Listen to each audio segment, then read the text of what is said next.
Update है university of Allahabad के CUET UG के थ्रू जो रजिस्ट्रेशन होने वाले हैं 2026 के, वो स्टार्ट हो चुके हैं 5 जुलाई से। और आप अभी यूनिवर्सिटी के पोर्टल पे जाके खुद को रजिस्टर कर सकते हो। ये पूरा क्या प्रोसेस कैसे होने वाला है, कितनी कितनी फीस है, कौन कौन से डॉक्यूमेंट्स चाहिए, वो सब कुछ आपको हम इस वीडियो में डिटेल में बताएंगे। तो ये है आपका यूनिवर्सिटी ऑफ इलाहाबाद का पोर्टल, समर्स पोर्टल कहते हैं इसको। This is the portal. ये सारे लिंक्स यहाँ पे दिए हुए हैं। हमें जाना है UG एडमिशंस 2026 में। UG एडमिशंस 2026 में जो रजिस्ट्रेशन था, काफी समय से स्टूडेंट्स उसका वेट कर रहे थे। तो आप यहाँ पे जाओगे, ये सारी लिंक्स पहले इनएक्टिव थी, अब ये सारी लिंक्स एक्टिव हो चुकी हैं। तो इनके पास ये सारी फैकल्टीज हैं, ये सारे फैकल्टीज में इनके पास कोर्सेज हैं। आर्ट्स है, साइंस है, कॉमर्स है, लॉ है और इंस्टीट्यूट ऑफ प्रोफेशनल स्टडीज है। ठीक है, इसके अंडर में इलाहाबाद यूनिवर्सिटी के अंदर में कई सारे मल्टीपल कॉलेजेस हैं। तो उन कॉलेजेस के अंदर में ये सारे कोर्सेज होते हैं। आप इस बार क्या करोगे, अपने आप को रजिस्टर करोगे, अपने चॉइस का कॉलेज और अपने चॉइस का कोर्स फिल करोगे। उसके बाद आप नेक्स्ट फेज में एंटर करोगे और अपनी पूरी काउंसलिंग का प्रोसेस गो थ्रू करोगे। हम आपको धीरे धीरे हर एक अपडेट देते रहेंगे इसी चैनल पे। तो अगर अभी तक आपने इस चैनल को सब्सक्राइब नहीं किया है तो पहले जाके आप चैनल को सब्सक्राइब कर लो, बेल आइकन पे प्रेस कर लो, ताकि आप तक ये अपडेट टाइमली पहुंच जाए। आपको सबसे पहले जाना है लिंक फॉर ऑनलाइन रजिस्ट्रेशन पे। ये पोर्टल आप पे खुल के आएगा। आपको डिटेल में इंफॉर्मेशन चाहिए तो आप इंफॉर्मेशन बुलेटिन और CUET UG 2026 का रजिस्ट्रेशन नोटिस भी है, इन डॉक्यूमेंट्स को भी रेफर कर सकते हो। कौन कौन से आपको डॉक्यूमेंट्स चाहिए, आपको चाहिए CUET UG के एडमिट कार्ड और स्कोर कार्ड। ठीक है, जो भी आपने CUET UG दिया था, आपका एडमिट कार्ड आपने संभाल के रखा होगा, आप डाउनलोड कर सकते हैं वापस से। स्कोर कार्ड चाहिए, मैंडेटरी है, क्योंकि आपको प्रूफ दिखाना है कि आपने CUET UG के लिए अपेयर किया है और ये आपके स्कोर्स हैं, उसी के थ्रू ही यहाँ पे एडमिशन होगा। क्लास 10th और क्लास 12th की आपकी मार्कशीट कम सर्टिफिकेट आपको चाहिए होंगे। ठीक है, photograph and signature of the applicant in JPEG format. अब आपको अपनी फोटोग्राफ चाहिए जो आप अपने लैपटॉप पे, अपने फोन पे रख लो, या तो JPEG फॉर्मेट में होगा या तो JPG फॉर्मेट में होगा। ओके, ये आप ChatGPT से इसका फॉर्मेट कन्वर्ट कर सकते हो, या फिर ऑनलाइन भी आपको बहुत सारे ऐसे वेबसाइट्स मिलेंगी जहां से आप जाके अपनी फोटो का या अपनी सिग्नेचर की पिक्चर का फॉर्मेट चेंज कर सकते हो। फिर आपको अपनी सिग्नेचर करनी है ब्लैक पेन से, और ब्लैक पेन इसलिए क्योंकि वो थोड़ी क्लियर रहती है। आपको अपनी सिग्नेचर करके उसकी पिक्चर लेनी है, उसको डॉक फॉर्म में कन्वर्ट करके, डॉक्यूमेंट में कन्वर्ट करके अपने लैपटॉप या अपने फोन में रखना है जहां से भी आप फॉर्म फिलिंग कर रहे हो। ठीक है, नेक्स्ट आपको चाहिए आपका कास्ट सर्टिफिकेट। तो अगर आप किसी कैटेगरी से बिलोंग करते हो, अगर आप जनरल कैटेगरी के अलावा किसी और कैटेगरी से बिलोंग करते हो, तो आपको आपका कास्ट सर्टिफिकेट चाहिए जो कि गवर्नमेंट द्वारा इशू किया जाता है।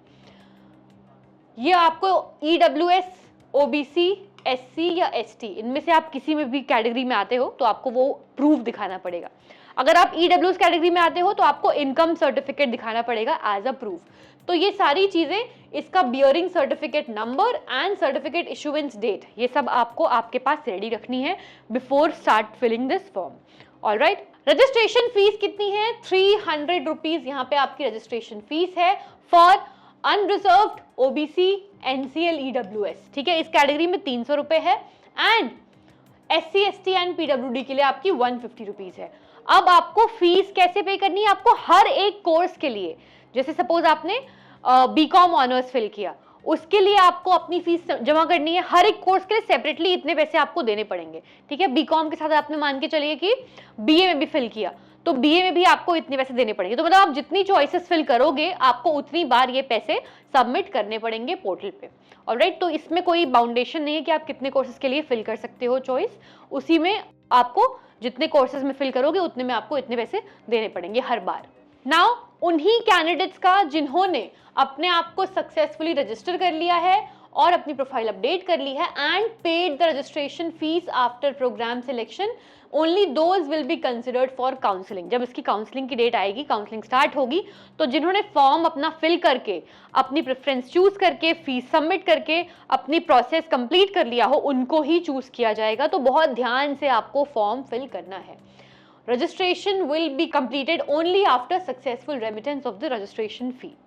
All right. Now, सभी एप्लीकेंट्स को इंश्योर करना है कि जो उनके डिटेल्स हैं, name, father's name, mother's name, date of birth, ये सब चीजें आपके क्लास 10th के हाई स्कूल का जो आपका सर्टिफिकेट है उसके अकॉर्डिंग ही हो। जो आपका हाई स्कूल का सर्टिफिकेट है वो सबसे ज्यादा इसी काम आता है कि वो आपकी डेट ऑफ बर्थ वेरीफाई करता है।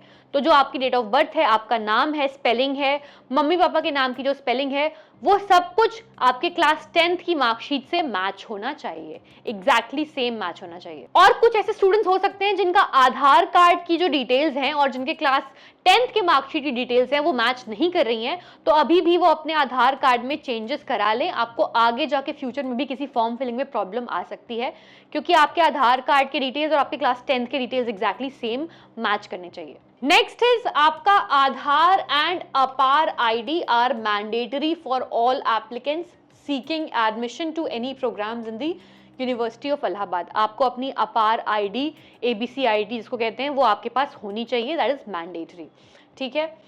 Applicants for BA, BSc Biology, BSc Maths are advised to fill subject combinations carefully.